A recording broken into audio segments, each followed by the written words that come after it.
ఏంటి ఈరోజు సమాజం ఏంటి?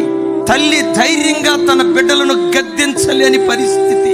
కళ్ళల్లో నీళ్ళు అట్లాగే కుక్కుని, వీడినంటే ఎక్కడికి వెళ్ళిపోతాడో, వీడి మీద చెయ్యెత్తితే నన్ను కొట్టడానికి వాడు ఎక్కడ కాలెత్తుతాడోనని బిక్కుమంటూ తల్లిదండ్రులు భయపడుతున్నారు. ఇంట్లో తండ్రి మాటకు ఒక్క మాటకు లోబడకుండా మందిరానికి వచ్చి రేయింబవళ్ళు పరిచర్య చేస్తే ఆ పరిచర్య దేవుడు అంగీకరిస్తాడా? అరే, కన్న గర్భానికి గద్దించే స్వతంత్రం లేదా?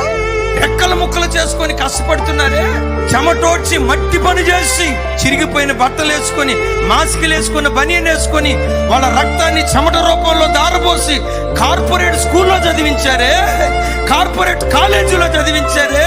ఓ యవన కుమారుడా, ఒక్క మాట తండ్రి మీద యవన బిడ్డలారా, దేవునికి కావాల్సింది నీ పరిచర్య కాదు, ముందు నీవు దేవునికి కావాలి.